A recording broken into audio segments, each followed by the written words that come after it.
Hola, ¿cómo están? Soy Elis Cervallán Y yo soy José Otreras, también conocido como Planeta Errante. y les damos la bienvenida a Jugo de Ciencia, un podcast de dos astrónomos que hablan de cualquier cosa de ciencia. Y en el episodio de hoy venimos con otro episodio con un formato que habíamos repetido antes, en el que vamos a hablar de dos mujeres. La vez pasada habíamos hablado de María Merian y de Jocelyn Bell. Ujú. Esta vez tratamos de que el episodio fuese como de un tema más parecido, así que elegimos matemáticas. Y vamos a hablar de dos matemáticas de la historia. Algunas que puede que conozcan o puede que no. No lo sé, solo quiero decir sí que el autor intelectual de la idea temática fue José. Tengo que entregarle todo el mérito. El autor intelectual. Creo que hablar en plural es mucha gente. Nah. Pero me pareció súper buena idea. Creo que es buena idea que elijamos nombres que tienen relación, más allá de que sean mujeres, pero que sean de temáticas cercanas o de disciplinas, de las mismas disciplinas, me parece súper buena idea. Sí. Así además podemos contrastar un poco las historias que conozcamos. Podemos hacer tal vez una conexión entre una historia, porque cada uno de nosotros va a contar una historia diferente. Así es. Y voy a partir yo con una matemática que la gente que la conoce por el nombre de Emmy Noether. Pero en verdad ella, cuando le pusieron el nombre en su nacimiento, se llamaba Amalie Emmy Noether. Pero muy pronto dejó de utilizar su primer nombre y empezó a utilizar su segundo nombre como su nombre principal. Por eso la conocemos con ese nombre. Ella nació el 23 de marzo de 1882 en una ciudad de Alemania que se llama Erlangen. No me suena esa ciudad. No, a mí tampoco. No, yo soy muy sincera, tampoco me suena. Y Emmy desde siempre estuvo muy expuesta a las matemáticas, porque su padre era matemático, se llamaba Max Noether, y era académico en la Universidad de Erlangen. Entonces la matemática siempre formó parte de su vida y siempre estuvo presente en discusiones que su padre tenía con otros colegas. Ya veo. Emmy era la mayor de 4 hermanos, la única mujer, y la verdad es que todos se dedicaron a la ciencia. ¿En serio? Sí. Wow. Entonces Sí. una familia singular. Sí, la verdad es que es bien atípico, creo yo, para la época además, Sí. que todos, incluidos la mujer de la familia, se dedicaran a la ciencia. Además de ser una persona que tenía inquietud, obviamente, por las ciencias, también debe haber tenido una infancia no muy amable en el colegio porque tenía un problema en el habla que se llama sigmatismo.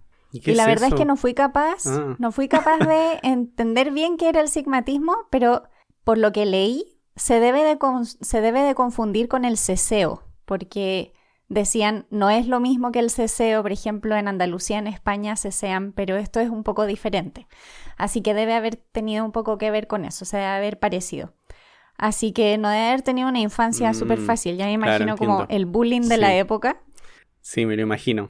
Y su inteligencia siempre fue reconocida por sus cercanos. De hecho, hay una anécdota de que ella resolvió un acertijo siendo muy pequeña y todos en el fondo se daban cuenta de que era súper inteligente. Pero a pesar de eso, obviamente le enseñaron a cocinar y a limpiar, que era lo que las mujeres hacían. Claro. Y también ella aprendió a tocar piano, que no le gustaba mucho, pero sí le gustaba mucho bailar. Y cuando creció, estudió idiomas.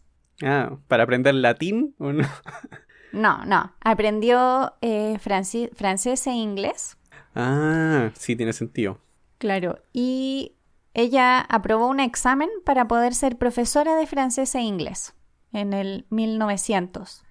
Ah, entonces Pero- ella tenía también una carrera en lengua. Claro. Ya. Pero rápidamente decidió que eso no era lo que ella quería hacer. Y que ella lo que quería hacer era estudiar matemáticas. Esto, por supuesto, no era tan simple. No era solo llegar y decir, sí, yo quiero ser matemática y voy a entrar a la universidad. No funcionaba así. Sí, ahí tengo la duda de cómo lo hizo. ¿Cómo lo hizo para estudiar matemáticas? Bueno, decide entrar a la universidad donde trabaja su padre, en la Universidad de Erlangen. Y fue difícil porque 2 años antes el senado académico de esa universidad, de esa misma institución, había declarado que la coeducación, que es básicamente la educación con hombres y mujeres, donde no había, donde en el fondo había igualdad de género, podría derrocar todo el orden académico. ¿Qué? Así que, claramente las mujeres no eran bienvenidas en esa institución. A pesar de eso, pudo entrar, pero no en condiciones normales. Cuando ella entró, eran 2 mujeres y habían 986 alumnos matriculados. ¿Qué? ¡Wow! Pero ellas no podían asistir a todas las clases. Ellas tenían que primero pedirle permiso explícito a los profesores de las clases para que ellas pudieran asistir. Entonces, básicamente lo que ellas pudieran estudiar dependía de la voluntad de los hombres profesores de esa universidad. ¡Wow! ¡Qué terrible! Ahora no entiendo. Supongo que no pudieron ir a todas las clases, ¿o no? La verdad es que no encontré exactamente información de a qué clases pudo y no pudo ir, pero lo que sí dejaban muy claro es que solo podía asistir de oyente. Entonces, en realidad, ella no era una estudiante formal. Ya, no tenía evaluaciones, no tenía nada, al final. No. Wow, entonces A pesar de todo, era permiso para entrar a la sala nomás. Wow. Era permiso para aprender si es que te daban el espacio en donde sentarte un poco. Era como eso. Y esto yo creo que va a ser una tónica en la vida de Emi, porque, bueno, ahí vamos a escuchar la historia, pero en realidad ella nunca hizo nada en forma oficial, por decirlo así. Siempre como por fuera. Claro, muy al final, muy al final, realmente como que pudo acceder a lo que era realmente un mundo académico, pero siempre fue así. Como puedes ir de oyente, puedes hacer esto pero no oficialmente, puedes hacer esto pero mejor pongámosle nombre de hombre, cosas así como... chuta. Siempre como medio escondida en el fondo. En todo caso, una cosa que sí logró fue en el fondo obtener un título equivalente a una licenciatura. O sea, logró finalmente que sus estudios fueran reconocidos. En el año 1903, el 14 de julio de 1903, se gradúa. En ese momento que se gradúa, se traslada a otra universidad al año siguiente. Al año siguiente decide irse a estudiar a la Universidad de Göttingen. Allá estaban personas que todos conocemos, Churchill, por ejemplo. Sí, ese lugar es famoso. O Minkowski. Estos son nombres que si los googlean enseguida van a aparecer como... Bueno, si googlean a Emi Noether, por supuesto que también está lleno. Pero me refiero, eran personas muy de renombre. Y pudo estudiar con estas personas, grandes científicos de la época. Y decide volver a Erlangen. No sé si se llama Erlangen o ninguna de esas. Claro. Y se llama de otras... ¿Cómo será la pronunciación alemana de ese nombre? No lo voy a intentar. Y vuelve a la universidad porque se levantan las restricciones para que las mujeres sean estudiantes. Wow. Entonces, sí, ella está en Erlangen, se va a Göttingen y cuando finalmente en su ciudad natal quitan las restricciones para las mujeres, ella se devuelve y ahí es cuando puede escribir su tesis, bajo la tutela de un amigo de su padre que se llamaba Paul Gordon y que era una persona que ella conocía desde la niñez. ¿De qué era la tesis? Su tesis es... Tampoco voy a intentar decir el nombre real de la tesis, así que traducción libre es sobre la construcción de los sistemas formales de las formas ternarias bicuadráticas. ¿Qué? ¿Qué quieres que te diga? Bueno, sí. Mira, debo decir que yo... Sí, pues eso te iba a decir, como los títulos de nuestras tesis los pusimos muy pronto. Y al final, eso hace que los títulos sean súper amplios respecto de lo que uno hace realmente. Te dice, tu jefe te dice, ponlo suficientemente amplio para que todo lo que salga de esto entre dentro de ese título. Pero ese título yo... ¿Qué? No entiendo. ¿Qué es eso? No lo sé. Sí, yo No aquí lo tengo sé. que decir que hay muchas cosas, como es un episodio de matemáticas, por lo menos para mí muchas cosas que no entendí. No, yo también hubieron muchas cosas que no entendí. Y de hecho mi marido me dijo, deberías hablar con un matemático o una matemática para que te explique eso. Le dije, se trata más sobre la persona que Sí, sobre su sí, no, teoría o sobre claro. su ciencia. Así No, que no les vamos a estar explicando teoremas o ecuaciones matemáticas en este episodio. no, por favor no. Bueno, ella entonces termina su tesis en 1907 y lamentablemente, si bien se habían levantado las restricciones para las estudiantes, no se levantaron las restricciones para las profesoras.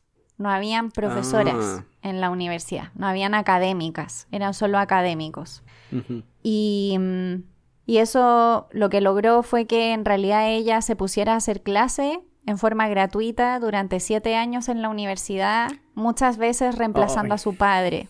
Entonces, ¿qué estás pensando? Aquí ella tuvo suerte, que tenía respaldo de su familia para poder hacer eso gratis. Mm. Claro, en el fondo ella todavía en ese momento sigue viviendo con su familia.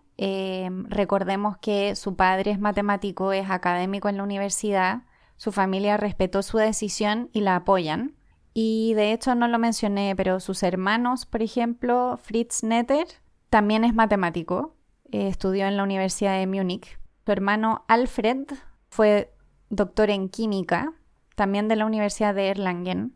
Y el más pequeño, Gustav, él parece que es el único que no estaba relacionado con la academia y parece que tuvo una vida muy enferma. Entonces es como el Mm, único que se escapa un ya. poco. Pero ella estaba rodeada de estos hombres de ciencia, digamos, y la respaldaban en sus decisiones y efectivamente, gracias al respaldo de la familia y el respaldo económico también, podía seguir adelante con su ciencia, con sus Ujú. investigaciones. Y por suerte, porque ¿qué sería de nosotros sin el teorema de Netter? Cierto. En 1915, ya han pasado 7 años, ella se doctora en el 1907, 7 años después, o sea, está trabajando en forma gratuita, haciendo clases, y David Hilbert, que estaba en la Universidad de Gotinga, donde ella había ido un tiempo, intenta llevarse a Emmy Netter a la universidad. Él estaba en el departamento de matemática, pero lamentablemente recibe muchísima resistencia por parte de sus pares, por sus colegas, para que ella tome un cargo académico. Y escucha esto. Y Ujú. esto lo leí en varias partes con palabras diferentes, ¿sí? Elegí Ya, aquí una de las traducciones, pero el espíritu es el mismo en todas ya, partes. dale. Uno de los miembros de la facultad dijo: ¿qué pensarán nuestros soldados cuando regresen a la universidad y encuentren que se les pedirá que aprendan de una mujer? Que todavía no entiendo cuál era el problema. ¿Cuál era el problema que aprendieran de una mujer? Como que, Wow. como que todavía no me entra en la cabeza. Y Hilbert, que tenía una forma de pensar muy distinta, decía: no veo por qué el sexo de un candidato puede ser un argumento en contra de su admisión como Privat Docent. Ese era como el nombre del cargo, digamos, Ujú. como académico. Después de todo, somos una universidad y no un establecimiento de baños. Así como de sauna, ¿cachai? Como, ¿qué tiene que ver acá el Sí, sexo de la persona o el género de la persona si no tenemos nada que ver con nada de eso? buena respuesta. Sí, aunque me imagino que tiene que ser. Para algunas personas que fuese mujer ya era suficiente. En el fondo ellos ya sabían que ella era una persona brillante, porque de Sí, hecho pues si se la Hilbert, querían llevar. sí, po, y de hecho, claro, Hilbert se la quería llevar específicamente por los trabajos en los que ella se desarrollaba. Había una relación con la teoría de la relatividad de Einstein. Mm, Había, en el fondo, lo que ella desarrollaba iba a poder explicar ciertas cosas, o al menos eso era lo que Hilbert esperaba. Entonces, por eso se la quería llevar para que siguiese desarrollando esos trabajos que ella realizaba. Y de hecho, a pesar de que hubo rechazo, gracias al apoyo de la familia de ella, mm. se puede ir en el mes de abril a Gotinga y durante los primeros años se quedó allá sin recibir sueldo. Oh, Y su familia le pagaba el alojamiento y la alimentación para que ella pudiera, en el fondo, ejercer de profesora. Y como había una reticencia muy grande a que ella, mujer, impartiera clases, impartiera cursos, muchos de sus cursos eran publicitados bajo el nombre de Hilbert. Ah, ya. O sea, en el fondo Hilbert ponía el nombre para que ella pudiera hacerlo. Esto se parece a una cosa que había mencionado antes en cuanto al ese factor suerte. O sea, además de tener ese gusto por la ciencia, por la matemática en este caso, necesitas otras cosas, como en este caso la familia que te ayude. En algunos casos puede ser esposo o tal vez un amigo y alguien en la academia, mejor todavía. Claro, al final yo creo que era la combinación entre la familia y algunos pares que de verdad la veían como una científica y no como una mujer. O sea, no me refiero a que haya que negar como la esencia de la gente, pero en la época era eso, era ver la científica más allá de la mujer. Y eso fue clave en la vida de ella. O sea, el hecho de que hubieran hombres académicos que la defendieran, eso era súper importante. Y efectivamente que la familia la mantuviera, eso también era clave, porque si no, no hubiese podido vivir. Uh-huh. Bueno, unos pocos meses después de su llegada a Gotinga, parece ser que Einstein llegó a hacer unas conferencias sobre su teoría general de la relatividad, que todavía estaba en proceso y todavía se estaba trabajando en ello. Pero habían algunos problemas. Había un problema con la conservación de energía dentro de la teoría de la relatividad. Nosotros siempre, cuando uno está en el colegio, te enseñan esto de que la energía no se crea ni se destruye, solo se transforma. Entonces, como típica... Sí. Ya, bueno. Eso parecía no suceder en la teoría de la relatividad. Entonces, eso era un problema. ¿Cómo resuelves eso? Una teoría que va en contra como de un principio básico de la física generaba cierto ruido en la comunidad. Y de hecho Hilbert describía esto como el fallo de la energía, que para él era como clave. Si no se resolvía, la teoría de Einstein no iba a poder ver la luz, porque había como un fallo intrínseco dentro de su Qué raro. enunciado, digamos. Y muy poquito después de ella llegar a Gotinga, Emmy prueba su teorema famoso, el teorema de Noether, Sí. que lo publica 3 años después, en 1918, pero ya. ella lo tenía listo en 1915. ¿Cuándo se publica la teoría relativa general? Y José dijo que no íbamos a explicar teoremas. Ya. Y no vamos a explicar teoremas. Pero este teorema se trata de simetrías y de conservaciones. Uh-huh. Son esas dos cosas que relaciona. Y quería, en estas páginas y en esta información que leí sobre Emmy, un físico explica el teorema de Noether. Hace una analogía y me pareció interesante, así que quería leérselas. Ya, dale. No es mía, es de un profesor que se llama Lozano, de apellido. Dice ella: imagínense que tengo una copa de vino en la mano y le digo que cierre los ojos. Mientras los tiene cerrados, giro la copa Uh-huh. en su eje, o sea, en el sentido largo de la copa, y después le digo que abra los ojos, y entonces seguramente no se dará cuenta de que yo giré la copa. O sea, imagínense una copa, uno la tiene en la mano, la gira y se sigue viendo igual. ¿Por qué se sigue viendo igual? Se sigue viendo igual porque la copa es simétrica en ese eje. Ahora, eso no funciona si la giro en el otro sentido. Si la giro como de arriba hacia abajo. Para que se caiga el vino. Claro. Ahí se cae el vino y notas la diferencia. Claro, y ahí notas la diferencia. Y eso es un poco, así en palabras súper simples, de lo que trata el teorema de Noether. Uh-huh. Claro, uno se lo puede imaginar como... Tienes ciertas dimensiones para moverte, pero en algunas dimensiones cuando te mueves no ves ningún cambio. O en alguna parte no hay un cambio apreciable. Entonces eso significa que de alguna manera se puede reducir el problema a menos dimensiones. Claro, el teorema de Noether efectivamente simplifica muchas cosas. Uh-huh. Que son muy, muy complejas y te permite simplificar, entonces te permite resolver cosas que de otra manera son súper complejas. Y yo creo que el teorema de Noether está un poco subestimado. O sea, no subestimado, pero cuando uno lo estudia creo que no logramos como dimensionar lo presente que está en todo. Tal vez sea más para nosotros, tal vez nunca nos sumergimos tanto en esa área matemática, en esa área analítica de matemática y de física, porque sí he visto, por lo menos gente en matemática y en física, sobre todo, que le da mucha importancia a Nether. Y nosotros también deberíamos dársela, Sí. porque como que nuestra vida se basa como en gravitación y cosas de ese estilo, que como que viven de eso. Sí, en realidad es un teorema que de hecho leí en varias partes gente, físicos y físicas que decían, es el teorema más bello que haya estudiado. Hay gente que cuando lo aprende se queda obnubilada con su belleza y cómo logra simplificar las cosas. Y de hecho Einstein fue uno de ellos. Einstein escribió diciendo que en el fondo ella, básicamente en palabras burdas, era como todos deberían tenerle susto a ella porque ella es muy seca. O sea, era como, el mensaje era ese. Ya. El mensaje Era era ese. intimidante. Sí. Y una de las cosas que conversando me contaron es que el teorema de Nether también, por ejemplo, se utiliza hoy en día en teoría de inteligencia artificial, por ejemplo, en redes neuronales. ¿En serio? ¡Wow! Sí. Lo utilizan también para teorías de ese tipo. Entonces, en realidad tiene muchas más aplicaciones. Tiene aplicaciones en todo donde tú quieras aplicar conservación.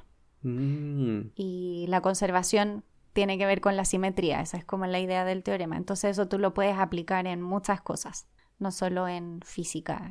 Eso también demuestra además que sigue siendo súper relevante hoy en día, en cosas como que uno relaciona mucho con tecnología, pero que en el fondo dentro siguen siendo matemáticas. Sí. Porque sigue siendo matemática. Bueno, y este teorema le permite a ella resolver el fallo de la teoría de la relatividad de Einstein y dice que en realidad no es un fallo, sino que se trata de un rasgo característico de la teoría de la relatividad general.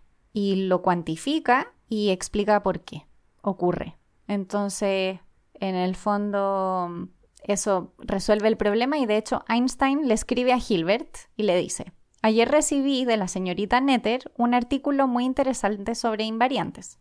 Me ha impresionado que este tipo de cosas puedan ser comprendidas de un modo tan general. La vieja guardia de Göttingen debería tomar algunas lecciones de la señorita Nether. Parece que sabe lo que hace. Ahí está él, tengan cuidado. Sí. Tengan cuidado porque ella no es la muy subestimen. seca. Sí. Qué buena. Estaba pensando que eso es como un tema que a veces se repite sobre la relatividad general, de que la manera en la cual uno la aprendió, como habías dicho tú en el colegio, esa energía no se conserva en la relatividad general, aunque si hay otra cosa diferente. Claro. Pero qué raro. Pero uno se lo puede imaginar con esto con la expansión del universo, ahí uno se puede imaginar eso. En realidad no se conserva porque, por ejemplo, la luz va perdiendo energía cuando el espacio se expande. Aunque están conectados. Bueno, si después el espacio se contrae, vuelve a recuperar la energía. Claro, no se pierde en el fondo, no es que esté perdido. No, pero tiene una relación rara, más extraña de la que uno estaba acostumbrado a ver. Así es. Bueno, acá termina la Primera Guerra Mundial. No hemos mencionado eso hasta el momento, pero era la Primera Guerra Mundial. Hay algunos avances sobre los derechos de las mujeres en Alemania. Y finalmente en 1919 la Universidad de Göttingen le permite a Nether optar por lo que llamaban la capacidad de ejercer como profesora. Ya. Que no es exactamente lo mismo que ser académico, pero en el fondo le hacen dar un examen y la habilita finalmente para poder ser profesora oficialmente, aunque se demoraron 3 años en entregarle la carta oficial de que podía ser profesora, digamos. Como que... 3 años. Sí. 3 años. Y el título es como, la traducción es como profesora no funcionaria extraordinaria, lo que quería decir que tenía como labores administrativas limitadas. O sea, no era igual. Yeah. Pero algo le permitían. Y lo que no le permitían era recibir sueldo. O sea, le daban como cierto grado de reconocimiento. Qué ridículo, sí, no, esta pobre mujer. Por Dios. Como que... Por Dios. Sí. Era como, reconocemos tu trabajo, pero sigues siendo mujer. Entonces no te vamos a pagar. Y finalmente, un año después, le entregan su cátedra. O sea, en el fondo termina la Primera Guerra, puede dar su examen. Finalmente le dan este como profesorado extraño, sin paga, y después avanza más y finalmente le entregan su cátedra. Y esto fue debe haber sido como pasadito el 1920, más o menos por ahí. Después de eso, en 1932, recibe un premio, el premio Ackermann-Teubner Memorial, por su contribución a las matemáticas, y eso tiene una recompensa en dinero. Al fin. Que son, sí, 500 marcos de la época. Ya. Y es visto por todo el mundo como finalmente un reconocimiento a su trabajo. Y sus colegas, la verdad es que en ese momento ya sus colegas de Gotinga estaban a favor de ella y reconocían mucho su trabajo, así que celebraron mucho que fuera premiada. Y sigue siendo uno de los grandes miembros, digamos, académicos de esta universidad. Y sus alumnos son llamados los chicos de Nether, como en aquella época. Digamos, era como que tenía su banda, por decirlo así, tenía su equipo. Pero lamentablemente llega el nazismo a Alemania. Y ella era de una familia judía. Entonces tiene que abandonar su posición académica. Y durante un tiempo recibe estudiantes en su casa, pero eventualmente eso claramente no es sostenible y tiene que abandonar Alemania y tiene que irse a otro país. Y en ese momento hubieron, parece, distintas opciones en Inglaterra, pero se decide ir a Estados Unidos. Ella lo que quería era irse a Moscú, porque ella había estado en Moscú alrededor del 28-29, había estado en la universidad allá, y ella tenía como una conexión con ese lugar, e intenta irse pero no puede. Entonces finalmente se va a Estados Unidos, donde continúa su vida académica en el colegio Bryn Mawr de Princeton. Y lamentablemente en 1935 se enferma, le encuentran un quiste ovárico y fallece poco después, a la edad de 53 años. Qué triste. Y también para no dejar solo el tema del teorema de Nether, porque el teorema de Nether quizá para José y para mí es como lo más importante de Emmy Noether, ella también trabajó en otras áreas que son súper importantes para las matemáticas. El primero ya lo dijimos, el teorema de los invariantes, el teorema de Noether. La segunda como patita, digamos, de investigación es el álgebra abstracta, con un artículo que se titula La teoría de ideales en los anillos. ¿Qué? No me pregunten qué significa eso, porque no lo sé. Y después, la tercera patita es sobre álgebras no conmutativas y números hipercomplejos. Hipercomplejos. O sea, ya están los números complejos y me hacen la vida más difícil todavía. Sí, y eso fue lo que hizo hacia el final de su vida. Wow. Están en orden. Primero hizo los invariantes, después hizo álgebra y después hace esta cosa de las álgebras no conmutativas y los números hipercomplejos. Y cuando ella fallece, Einstein también estaba en Estados Unidos. También se había ido a vivir allá por la misma razón que se había ido ella a vivir allá. Y hay algunos como fragmentos de una carta que escribió en el New York Times el 1 de mayo de 1935 Einstein sobre ella. Dice, en el campo del álgebra, en el cual los matemáticos más talentosos han estado ocupados por siglos, ella descubrió métodos que han probado ser de una importancia enorme en el desarrollo de la actual generación de matemáticos jóvenes. La matemática pura es, a su manera, la poesía de las ideas lógicas.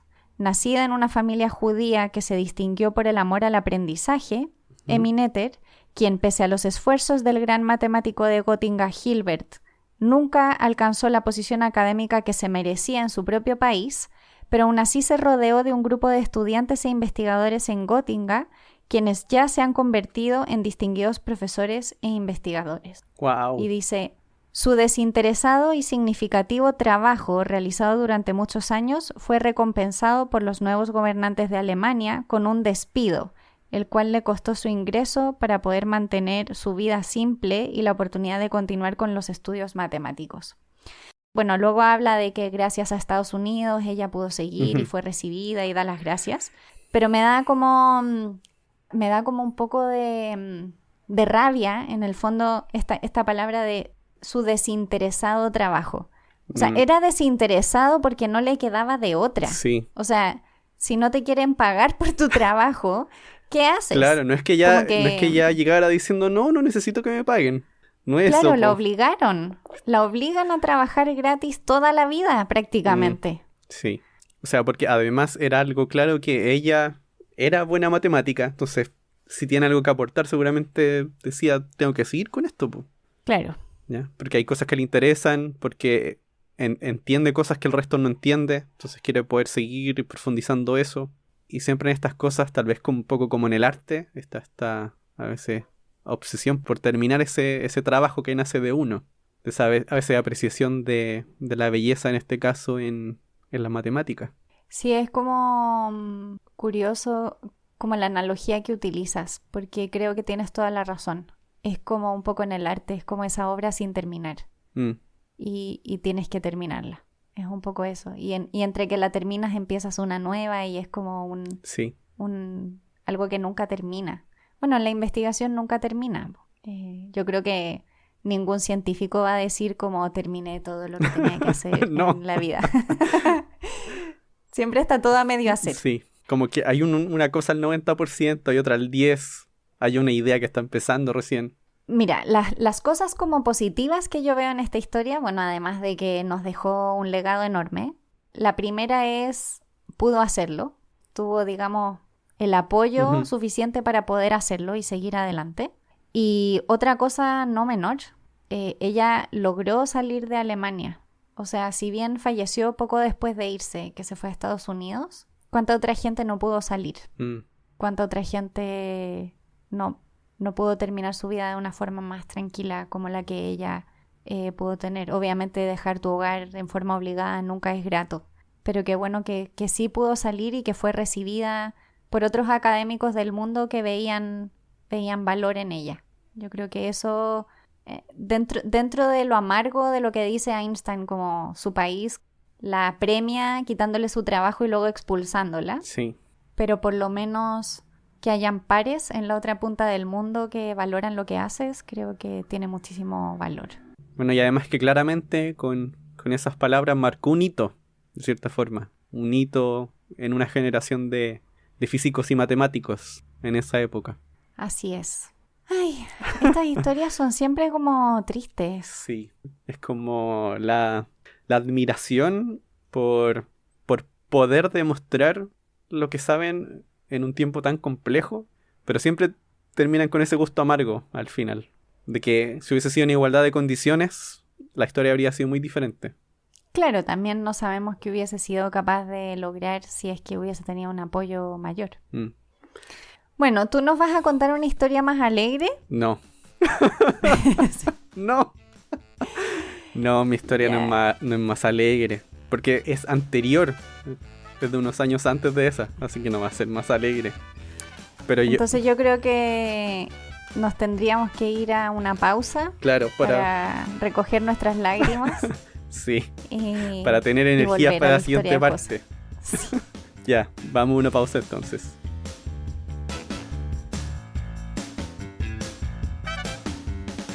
¿Sabías que el 12 de mayo se celebra el Día Internacional de la Mujer Matemática? La fecha escogida hace honor a Mariam Mirzakhani, primera y única mujer en haber ganado la medalla Fields. Este es uno de los mayores honores que se puede recibir en la disciplina de matemáticas.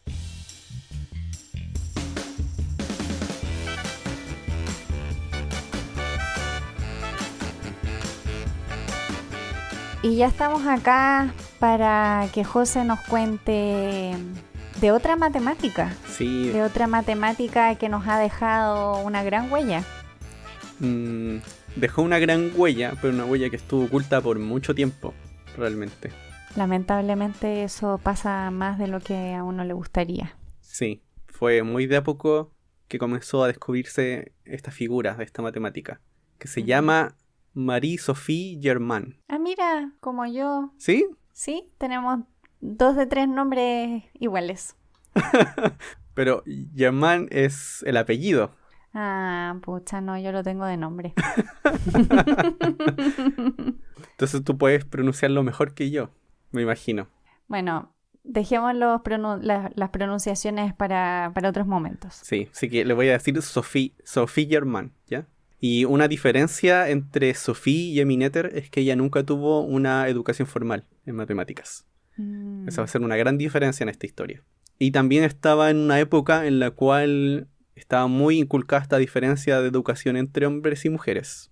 Para dar un contexto, Sophie nació el 1 de abril de 1776, y esto fue unos 10 meses después de que Luis XVI fuera coronado rey de Francia junto a su esposa María Antonieta. Que si saben un poquito de historia, él es el rey que estuvo justo en el momento de la Revolución Francesa. Les cortan la cabeza. Y les cortan la cabeza, sí. Entonces, cuando ella nació, él llegó al trono. Es más o menos esa la época. Y en cuanto a matemáticas, en contexto en matemática, en ese tiempo, París, Real Academia de Ciencias en París, tenía miembros que eran los mayores exponentes en matemáticas. Nombres que, para gente que estudie ciencias o que estudie matemáticas, lo va a escuchar de repente, como Lagrange, Legendre, Laplace, son nombres que se repiten. Y yo aquí me confundo porque son todos con L. Lagrange, Legendre, Laplace, y leyendo esta historia, de repente yo me confundía. ¿De cuál están hablando? Se me mezclaban realmente. Entonces, en el lugar donde está ella es un epicentro histórico y matemático, las dos cosas. Uh-huh. Y está esta historia de cómo ella empieza a sumergirse en el mundo de las matemáticas, siendo de que no había una educación formal para matemática, para mujeres en matemáticas en esa época.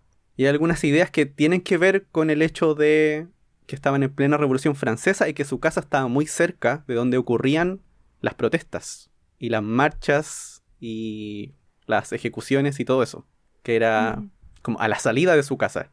Y hay muchas historias sobre ella que se quedaba encerrada en la biblioteca de su padre, y ella se quedaba encerrada ahí, estudiando cosas, leyendo todos los libros que pudiera.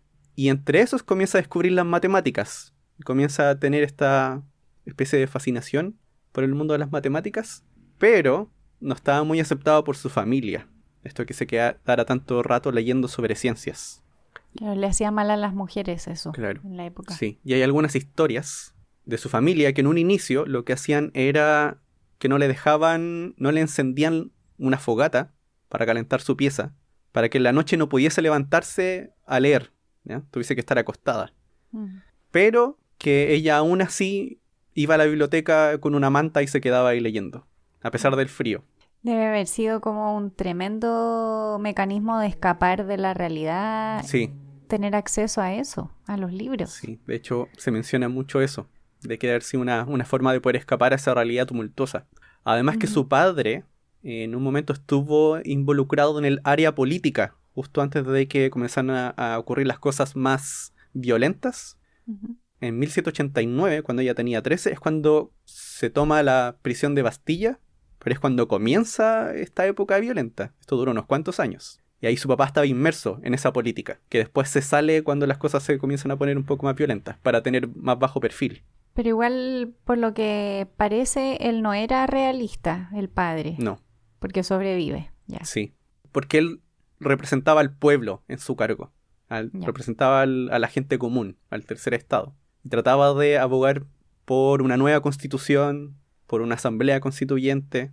Pero ahora, volviendo a estas historias que ella comienza a leer, uno de los libros que más le gusta es uno sobre historia de las matemáticas, que fue escrito por un francés, y aquí de nuevo la dificultad de pronunciar estos nombres, Jean-Étienne Montucla, no sé cómo se dice Montucla. Y en este libro de historia cuenta la historia de Arquímedes durante la invasión romana a Siracusa, que hay una historia de él, de que lo que querían era, cuando Roma toma Siracusa, que no le hicieran nada a Arquímedes, porque era una persona muy famosa, y que habían mandado a un soldado a buscarlo. Y al parecer Arquímedes, muy enojado porque lo había interrumpido en medio de su trabajo matemático, algo le dijo al soldado, y el soldado lo asesinó. Pero no que lo habían mandado a no matarlo. No sé, tal vez la historia no la estoy contando muy bien. Y ella se fascina con este personaje. Es que se los cuento porque después esta historia se repite, pero con otra persona. Y ya cuando comienza, todavía no se apacigua tanto, todavía está en una época bien violenta en Francia, pero se abre la Escuela Politécnica el 21 de diciembre de 1794. Y aquí es cuando algunas de estas personas famosas en matemáticas, una de ellas, Joseph-Louis Lagrange, comienza a dar un curso de análisis en matemática. ¿Y qué tiene esto importante? Lo importante que tiene es que en este lugar lo que hacen es publicar las notas, los apuntes de estas clases de matemáticas, ¿ya? Entonces Sophie, con todo ese tiempo que estuvo leyendo sobre matemáticas, encerrada en la biblioteca de su padre, ya en este momento ella tiene 18 años, comienza a leer las notas de las clases de Lagrange. Y dentro de estos cursos se les permitía mandar comentarios, observaciones a esas notas. Y ella comienza a mandar notas, pero bajo un seudónimo. Mantenía la M de Marie Sophie, pero ponía el apellido Leblanc. Y hay aquí una historia de que tal vez estaba personificando a otro alumno que estuvo en ese lugar, pero siempre se refería, ella siempre se ponía como un papel de hombre cuando escribía la carta, ¿no? Tal vez como señor Leblanc y mandaba la carta. O señorito, no sé cómo se dirá en francés. Pero siempre pensaban que era hombre, ¿no? Pero hubo un momento en el cual Lagrange estuvo muy sorprendido con los comentarios que le llegaban sobre matemáticas, porque era una persona que podía entender muy bien el análisis matemático. Sobre todo porque hay algunos comentarios de matemáticos de esa escuela en ese tiempo que decían que la mayoría de sus alumnos llegaba con una muy mala base. Y tenían que comenzar a explicarles cosas muy básicas antes de poder enseñarles estas cosas matemáticas más avanzadas. Pero estaba esta persona, Leblanc, que entendía todo muy bien, que mandaba unos comentarios muy buenos. Entonces quería conocer a esa persona.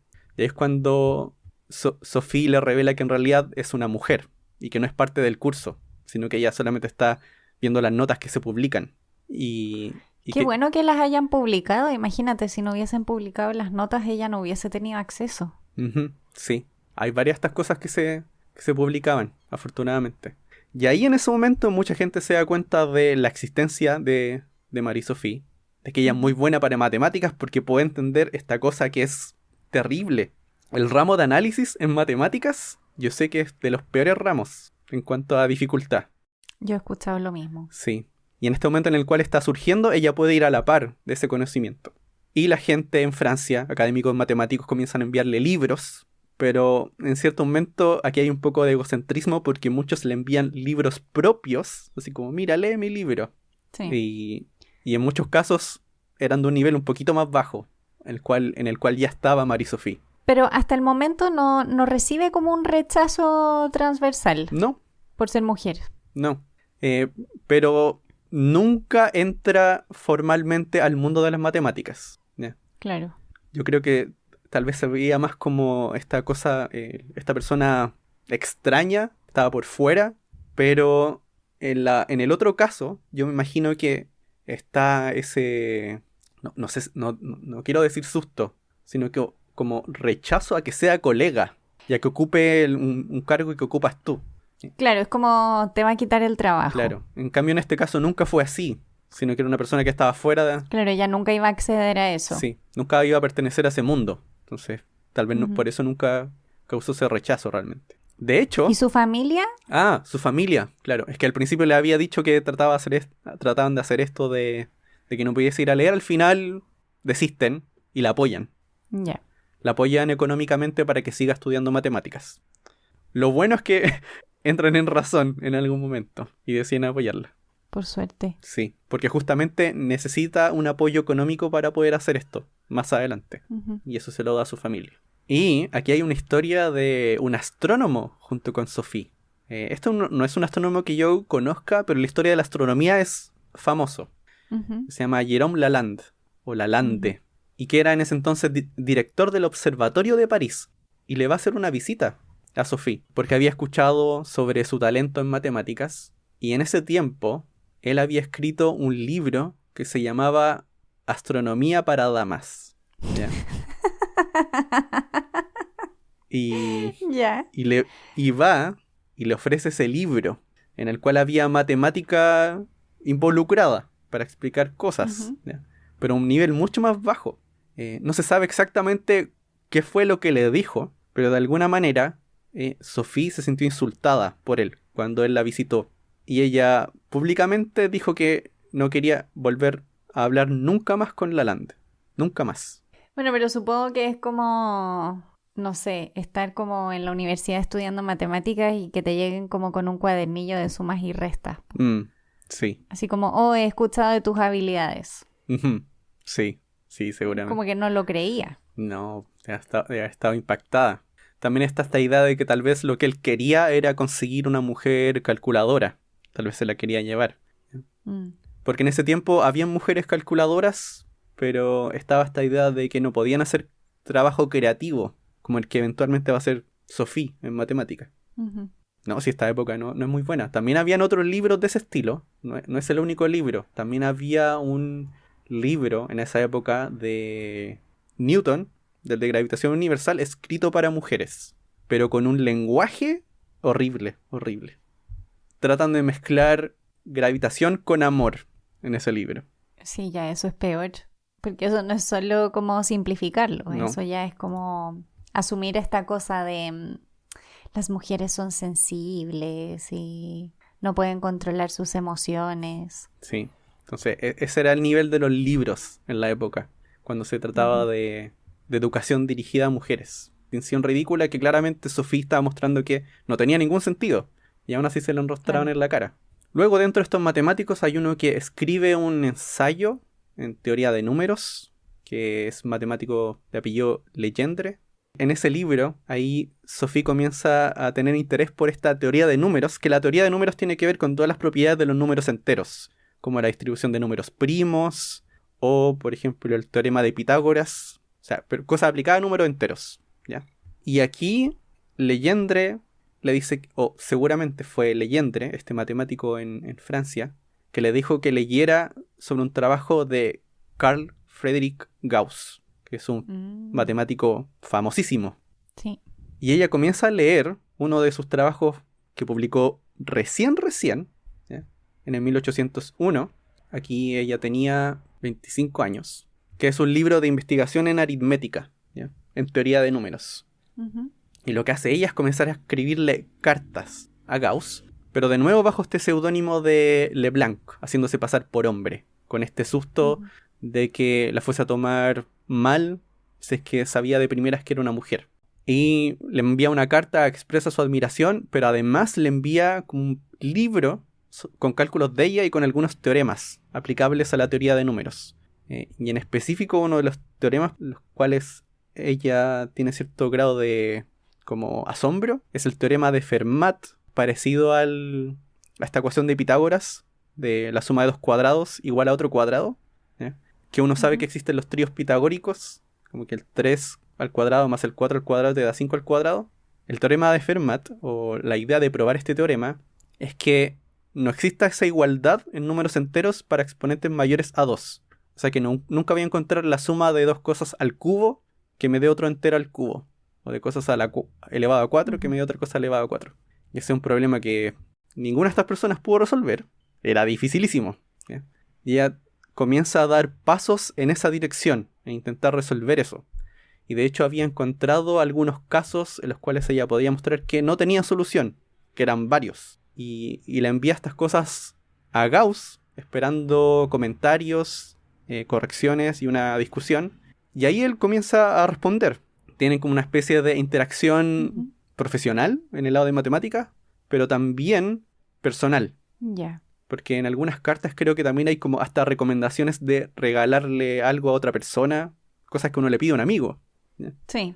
Y de hecho en una de las cartas Gauss le dice que la considera una de sus amigas, por las cuales tiene mucho aprecio y mucha admiración.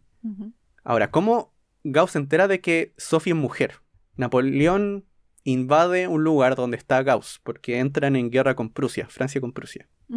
Y ahí Sophie tiene miedo de que le pase lo mismo que Arquímedes. Así que le pide a un general que se asegure de que Gauss esté protegido. Entonces va un soldado y dice a Gauss que lo habían enviado. Sophie le pide a un general. Sí. Ya. Que aquí igual tenemos que pensar que de cierta forma igual ella es un poco famosa. Sí. A pesar de no ser de clase alta, pero igual tiene cierto grado de fama. Es un personaje conocido. Es un personaje, sí. Van donde Gauss le dice, venimos de parte de Sophie Germain y lo vamos a proteger. O si es que necesita algo, usted nos dice para que no le pase nada. Y él es como, no sé de qué me están hablando, yo no conozco ninguna Sophie. Y yo estaba pensando cómo habrá sido esto, tal vez, no sé, que hubiese estado la esposa ahí. Nos manda Sophie, señor Gauss. Yo no conozco a ninguna Sophie. No sé, esas son invenciones mías en mi cabeza. Y también es como raro que Sophie haya mandado como un general a cuidarlo sin avisarle. ¿No mandarías una El, el- carta? el general mandó a un Sí, soldado. mandó a alguien. Pero igual, Sophie no habría mandado una carta como avisando si se hablaban de otras cosas. Igual es como raro. Mm, sí, pero como estaban invadiendo, no sé si habrá llegado la Sí. carta. Y ahí finalmente, cuando le llega el mensaje de vuelta a Sophie, que fue como, por ahora no ha rechazado ni aceptado nuestra ayuda, pero tiene la duda de quién es Sophie. Y ahí ella le manda una carta de vuelta, diciéndole, en realidad no hay ningún M. LeBlanc, sino que me llamo Sophie German. Y también le envía cálculos, de nuevo. Y le responde, finalmente. Esto es lo que le responde Gauss. Más o menos textual. Pero ¿cómo puedo describir mi admiración y asombro al ver que M. LeBlanc se ha transmutado en tan ilustre personaje, que da un gran ejemplo en lo que habría tenido yo dificultades en creer? El gusto por las ciencias abstractas, y especialmente el misterio por los números, es muy raro. Los encantos de esta ciencia revelan su belleza solo a aquellas personas que tienen el coraje de sumergirse en ella. Pero cuando una persona de este sexo, quien para nuestras costumbres y prejuicios debe encontrar infinitamente más obstáculos y dificultades en poder familiarizarse con esta investigación, y aún así sabe superar estos obstáculos, es sin duda necesario tener el más noble de los corajes, un talento extraordinario y un genio superior. Eso más o menos. No sé si lo leí muy bien. También ahora que que lees esta carta me entra la duda. ¿Cómo puede ser que Gauss no haya recibido comentarios de quién era M. LeBlanc? Todo me parece muy raro acá. Ah, Porque, pero es que están en lugares separados, po. o ¿Ya? sea, sí, pero igual que Gauss se escribía con M. LeBlanc, ¿cómo no se va a haber escrito Gauss con Lagrange? O con... Ah, ya, pero es que entre Gauss y estas otras personas tampoco había una buena relación, por si acaso. Mm, Entre Gauss y otro matemático no sé si es que los matemáticos no sean muy buenos de llevarse bien, pero también están en lugares diferentes geográficamente. Por lo menos se sabe que él le escribió a un amigo suyo, de eso se tiene registro, Olbers, y le escribió antes de saber que era Sophie, que estaba muy impactado que este señor M. LeBlanc haya podido dominar por completo su publicación en aritmética y que le haya enviado unas buenas cartas, comentarios. claro, cosas con unos teoremas tan buenos. Y bueno, además de esa carta que le envió diciéndole esto, después también le manda comentarios sobre dos teoremas que Sophie le había mandado, que ella Ujú. creía que había encontrado, teoremas que estaban relacionados con el teorema de Fermat. Entre algunas de esas cosas, mostrar algunas propiedades que se tienen que cumplir cuando el teorema de Fermat es con exponente 5. Ujú. Si dos números que están elevados a 5 te da otro número elevado a 5, números enteros, alguno de esos números tiene que ser divisible por 5, ¿ya? Ahora, ¿de qué sirven esas cosas? Igual te sirven para saber cómo atacar el problema después y tratar de demostrar si es que se cumple o no. Claro. Y estas matemáticas yo no las entiendo. De verdad, yo no entiendo nada. Me puse a leer un libro de historia que mezcla matemáticas con la historia y ponían algunas de las como fundamentaciones de alguna ecuación, así como cómo llegan a esa idea. Y yo sí no cachando nada. Pero una de las cosas que la hace famosa y que no le fue muy bien era por una combinación entre matemática y física. Bueno, en realidad le va bien, pero no tan bien como debería, ¿ya? Ya. Y esto ocurre en 1809, o empieza en 1809, cuando un físico alemán llamado Ernst Chladni, o Chladni, no sé O cómo algo decirlo, así. o algo O así. algo así. Bueno, él estaba de tour por el mundo, no por el mundo, por Europa, mostrando un experimento y dando charlas sobre el sonido, sobre la teoría del sonido. Y lo que estaba mostrando como experimento para hacer un tour era un experimento que yo lo he visto mucho en YouTube, que es, bueno, ahora se hace así, que es poner una bocina y encima de la bocina pones como una placa que puede ser un cuadrado o un círculo y tiras arena encima y haces sonar eso a una sola frecuencia y se crean unas figuras, unos patrones con la arena o con la Sí, yo sal. también he visto esos videos. Sí, y forman figuritas dependiendo de la frecuencia del sonido. Entonces esta fue la primera persona que lo hizo. Y lo que hacía era que tomaba unas placas y usaba un arco de violín. Y dependiendo de cómo hacía vibrar la placa con el arco de violín, que estaba anclado en el centro, Ujú. se formaban distintas figuras. Algunas de las placas subían mientras otras bajaban, pero habían algunos puntos, unas líneas, que no se movían, que son los nodos. Y en esos puntos donde la placa no se mueve, ahí se acumula la arena o la sal. Y formaban estas figuras, estos patrones. Y esto se lo mostró a Napoleón. Quedó muy impactado. Y de aquí en Francia hacen que el próximo premio de matemáticas, porque aquí hay algo recurrente de dar premios en problemas matemáticos, que esperan que alguien desarrolle alguna teoría, algún teorema, ofrecen un premio para quien pudiese desarrollar una teoría en la vibración de estas placas y poder compararlo con los experimentos. Aquí es cuando entra Sophie Germain a este trabajo. Al principio ya no tenía tanto conocimiento de estas matemáticas para las cosas que vibran o de elasticidad. Y se comienza a comunicar con Adrien-Marie Legendre, que es un matemático famoso. Y él termina siendo como una especie de guía, de tutor. Así como un tutor de tesis de posgrado, más o menos parecido. Había como un intercambio ahí de, yo hago este trabajo, hay alguna cosa que no entiendo, se la envía en carta y él le dice, esto es más o menos así, o lee este libro. ¿Ya? Pero aquí este trabajo es desarrollado por ella. Y tenemos que pensar que ella nunca recibió educación formal, lo aprendió todo sola. Claro, ¿Ya? Autodidacta total. Total. El premio se abre en 1809 con fecha de entrega 1811. Entrega su trabajo, pero no ganó. ¿Y quién ganó el premio? Nadie, porque Sophie fue la única que entregó un trabajo. ¿Y entonces por qué no le dieron el premio? No, porque el premio tiene que cumplir eso, ¿ya? Tiene que cumplir, ofrecer una teoría. ¿No funcionaba? Es que tiene que estar bien fundamentada, como la parte rigurosa de la matemática, porque esa es la cosa que tiene la matemática, tiene que ser rigurosa, y aún no ofrecía una aplicación al experimento de manera satisfactoria. ¿Ya?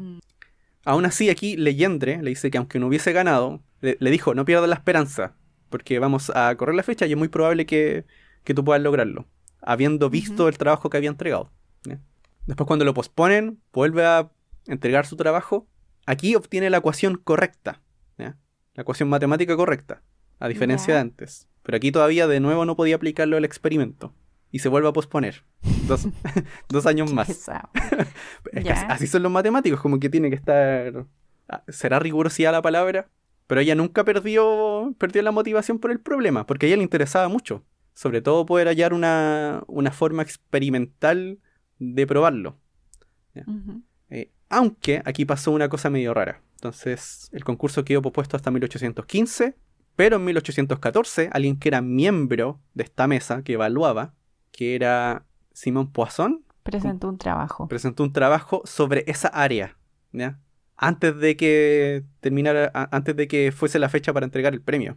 Y ahí Legendre dijo, esto no puede ser, no podemos, aquí hay un conflicto, no podemos dejar que esta persona haga esto antes de que lleguemos a la fecha, ¿ya? Claro. Pero a nadie le pareció problemático y fue, ¿ya? Entonces aquí está el problema, que él llega a la misma ecuación a la que había llegado Sophie en su entrega anterior, pero estamos hablando de Poisson, que igual es famoso. Entonces termina opacando, el trabajo de Sophie. Pero Sophie presenta el trabajo, lo ve un comité donde está este tipo, digo yo, Poisson. Ya, está este tipo. Y luego él va y presenta algo, pero ya había visto el trabajo de Sophie. Sí, entonces aquí está un o sea, dilema. Es plagio. No llega de la misma manera a la solución. Ah, ya. Pero, es semiplagio. Claro. Pero es feo que alguien haga eso, porque al final te quedas con Sobre todo, claro. Y estando en el comité, sí, muy feo. Te quedas además con la reputación, que fue algo que pasó, y por lo cual Germain trató de luchar, y nunca pudo revertirlo. Esa es la parte triste. Nunca tuvo el reconocimiento debido a ese trabajo.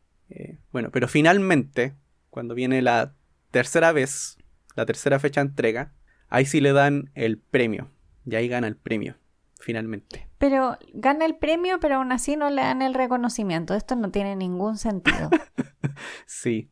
De hecho, hay como unas cosas medio raras, porque ella se entera de que, a pesar de que ella ha ganado el premio, dentro del comité igual había cierto reparo a las cosas que había hecho, en cuanto a la rigurosidad matemática, por lo menos, ¿ya? Y ella les envía una carta diciendo, ya, por favor díganme cuáles son esos puntos que ustedes hay que mejorar. Les llega lo de Poisson diciendo cosas como, tu forma de hacerlo no es tan rigurosa, la mía es mejor, lee mi libro. Ay, qué picao. Y el resto, silencio, nada. No, sí, es pesadito. Bueno, eventualmente ella, en 1821, resume todo su trabajo matemático y lo autopublica. O sea, se autofinancia para publicar como review, resumen de su trabajo Ajá. en matemática.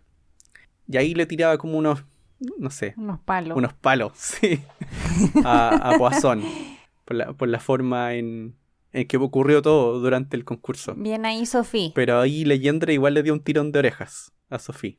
¿Por qué? Porque igual lo hizo de manera anónima y...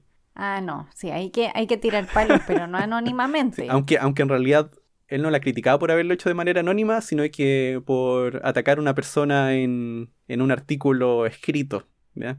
Ahora, él nunca fue bueno, el Poisson con ella, así que da lo mismo, estaba bien.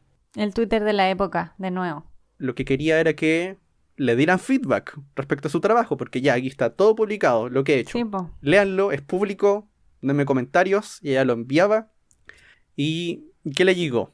De la academia le llegó una nota de gracias, de agradecimiento por su trabajo que va a quedar en la biblioteca, ¿ya? Y otra persona que sí le respondió, en lugar de comentar parte del trabajo, fue como, gracias, le voy a enviar una copia de mi libro. Y sería. Qué pesado. Eso fue todo lo que le llegó de vuelta. Yo creo que no tenían nada que decirle. O sea, claro, efectivamente volvemos a la pregunta del principio. ¿No era rechazada? Sí, en realidad sí. En el momento que les empezó a hacer sombra, empezó a ser Sí. rechazada. Y además nunca la trataron como un par, porque nunca le comentaron de vuelta nada. No, qué pena. Sí. ¿Y siguió haciendo matemáticas hasta el final? Sí, siguió haciendo matemáticas, siguió trabajando en el área de teoría de números, ahora de manera personal, porque también abrieron un concurso para eso. Ujú. Y ahí tuvo algunos avances. Hay algo que hoy se conoce como el teorema de Germain, que tiene que ver con algunos casos especiales para el teorema de Fermat. Algunos casos en los que uno puede corroborar bajo ciertas condiciones que no se cumple para algunos números primos. Y ella da el mayor paso que se dio en décadas en esta área. Pero aún así, esto en un principio solamente fue como un pie de página de un libro de otra persona, donde sale a la luz por primera vez, que fue en un trabajo de Legendre, donde comienza a hablar del teorema de Fermat y habla de este teorema, que él dice que está atribuido a ella, que ella fue la que llegó a este teorema. O sea, igual la cita. Ah, y por si acaso, eso que había dicho antes de que resumió su trabajo y que lo autopublicó, lo hizo Sí. 2 veces, ¿ya? Y la segunda vez fue a partir de un amigo matemático, que era Joseph Fourier, que le dijo que él iba a tratar de obligar a que dieran como un feedback, pero tampoco pasó. Tampoco respondieron a ese trabajo. No sé, No triste. había voluntad. No había voluntad para de nada. darle feedback. No, para nada. Qué pena. Sí. Y bueno, después ya los últimos años, ella comenzó a escribir un poco de filosofía y trataba de expresar esta idea de la belleza en las ciencias, pero también en el arte y en las humanidades. Y ella trataba de decir de cierta forma que no hay una gran diferencia en cuanto a qué es lo que nos motiva a estudiar una o la otra. Que en ambas hay belleza, cada una tiene un lenguaje diferente, en la cual uno puede tal vez tener una mayor expertise o no, pero que todas estas áreas del conocimiento tienen como una fuente común de motivación y que son bastante parecidos unos de los otros. Y que al final lo que uno va tratando también de hacer en cada una de estas áreas, en el arte, en las humanidades, en la ciencia, a veces tratar de buscar analogías que puedan ser aplicables a la naturaleza. Y de ahí tratar de encontrar, no sé, leyes del universo. Pero que no haya una gran distinción entre una y la otra. Esto lo encontré curioso. Igual creo que sucede harto, ¿no? Como científicos que al final de su vida se empiezan a ir por el lado un poco de la filosofía de la ciencia y analogías con el arte, como empiezan a tener creatividad por otro lado. Sí.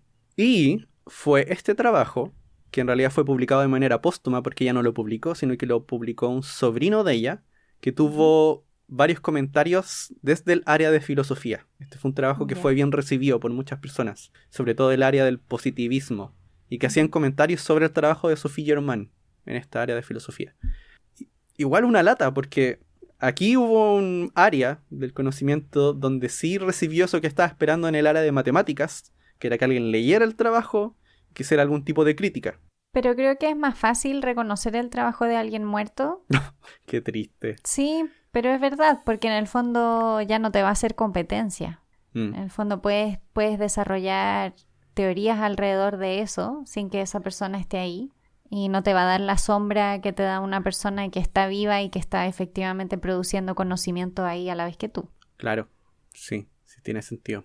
Para resumir todo, entonces ella tuvo una gran contribución en teoría de números, en física, en matemática aplicada a física, porque de hecho ella también hizo experimentos con estas placas para producir estas figuras, y en esta área de filosofía. Ahora, ella no pudo seguir trabajando en estas cosas porque comenzó a sufrir los últimos años por un cáncer de mama, por el cual termina falleciendo a los 55 años, en 1831. Y esto fue justo en un momento en el cual Gauss, que estaba en Gotinga, estaba tratando de obtener un grado honorario, así como honoris causa. Para ella, en la Universidad de Gotinga. Pero no alcanza a recibirlo. Qué pena que no haya tenido su reconocimiento en vida. Sí. Y de hecho, por lo que estaba leyendo en algunos de estos artículos de historia, muchas de estas cosas se vinieron a saber mucho tiempo después de artículos que se encontraron en bibliotecas, como todas estas memorias que le estaba diciendo que se las enviaba a estas personas para que la corrigieran, y que no hicieron nada. Después fue como, encontramos en la biblioteca de uno de estos matemáticos el trabajo de Sophie Germain. Y ahí estaba. Claro. Y se han ido publicando años después. Pero por mucho tiempo fue una figura que estuvo oculta. Salvo para estas personas de la época, pero que no hicieron nada realmente por tratar de que esa imagen no muriera. Bueno, yo creo que es un gran trabajo el que hacen las personas que son historiadores de la ciencia y que van en el fondo destapando estas historias de personas que han sido invisibilizadas en la historia, ya sea porque son mujer o porque son de otra nacionalidad o porque tenían otro tipo de origen. Creo que es súper importante que esas cosas salgan a la luz y también que los teoremas y las leyes vayan teniendo los nombres de las personas a las que de verdad les debemos el conocimiento, no a las personas que de alguna forma se atribuyeron el trabajo, muchas veces citando mínimamente el trabajo de otros. Triste la historia de nuevo. Triste. Y lo otro que también siempre me parece súper impresionante es la cantidad de información que hay en las cartas que se escriben las personas. Sí, cierto. Al menos para ella se mencionaba mucho esto de que no hay mucha información sobre su vida privada, personal. Es muy poco. La mayoría viene a través de estos trabajos o de las cartas. No hay como una historia autobiográfica o biográfica realmente de la vida de Sophie. Sí, las cartas en la época, efectivamente, la comunicación entre científicos por carta era muy común y hay mucha información ahí porque efectivamente se mandaban los trabajos a medio hacer, como lo que habían avanzado, se daban feedback y ahí es donde se entiende realmente cuál es la contribución de las personas, la contribución real en esas discusiones. Estoy segura de que con estos episodios vamos a seguir sacando nombres de personas que no son tan conocidas. Por ejemplo, Noether para nosotros es conocida porque estudiamos el teorema de Noether. Entonces es una persona que tenemos más presente, pero efectivamente hay teoremas y leyes que a día de hoy siguen cambiando de nombre porque estas personas van saliendo a la luz y las comunidades les dan el reconocimiento que se merecen siglos después, porque pasa mucho tiempo. Y luego también una cosa es cambiarle el nombre oficialmente y otra cosa es que se utilice ese nombre en la vida diaria.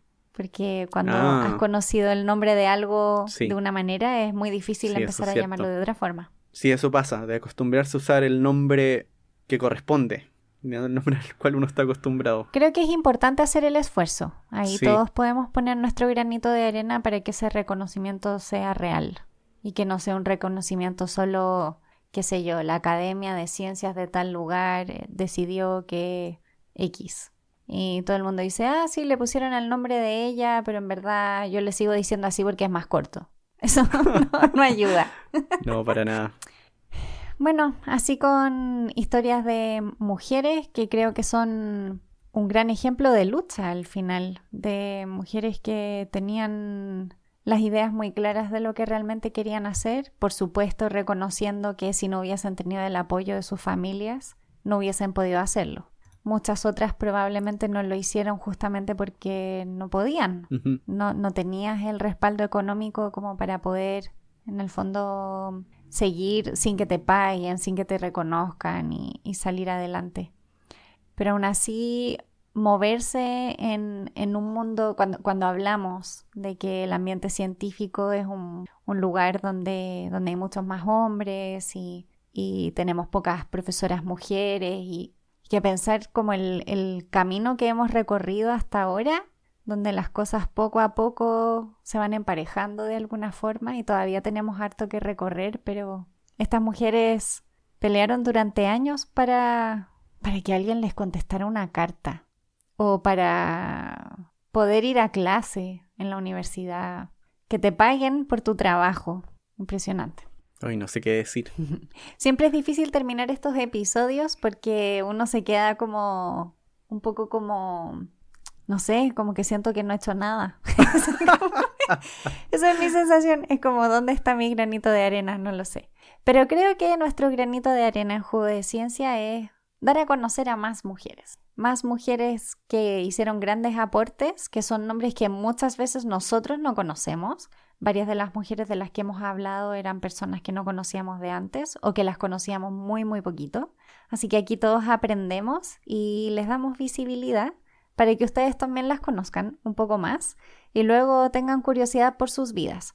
Y aprovecho de mencionarles que supe que hay una fundación de Emineter que se dedica a actualizar la página de Wikipedia de Emineter, así que si quieren conocer harta información de ella, su página está súper actualizada y tiene un montón de información, así que pueden ahí leer mucho. De hecho, creo que es una de las páginas más largas que he visto de personajes que hemos buscado. ¿En Tiene serio? mucha información, sí. Wow. Así que ahí los invito a que sigan buscando información sobre estas personas increíbles que nos dejaron ahí parte de lo que aprendieron en sus vidas y que nos ha permitido seguir creando conocimiento. Sí, po. Además que son cosas bastante relevantes, cosas que conocemos todos ya. Y a veces cosas que se usan mucho y no nos damos cuenta. Sí. A mí por lo menos me gustó mucho poder leer para este episodio. Poder aprender todo lo que aprendí sobre Sophie y toda esa perspectiva histórica y cómo fue su vida. Te ayuda a ver que no solamente está tal vez en el acceso, sino también está en el reconocimiento durante tu carrera. Porque también uno se da cuenta que no solamente bastaría con tener ese acceso a poder estudiar. Si tus pares no creen que eres un par, o sea que estás al mismo nivel, eso tampoco ayuda. Y yo creo que también esto lo podemos conectar con otras cosas de nuestra vida diaria, como el reconocimiento del trabajo de los demás. Uh-huh. Yo creo que a todos nos pasa que vemos de repente contenido compartido, por ejemplo, que no tiene los reconocimientos que se deben. Y el trabajo de las personas se invisibiliza. Así que a todos los que tengan que compartir contenido de algo o que utilicen imágenes de algo, digan de quién lo hizo, digan de dónde salió. Eso alguien lo hizo. Y esa persona merece reconocimiento. Y es algo que todos podemos hacer y es un ejercicio que todos podemos hacer en todo tipo de trabajos. Todos nos apoyamos en el trabajo de otros y es importante celebrarle a esa persona el trabajo que hizo también. Sí, toda la razón. ¿Tienes algo más que decir, Elis? No tengo nada más que decir por hoy. Bueno, y así terminamos el episodio de hoy.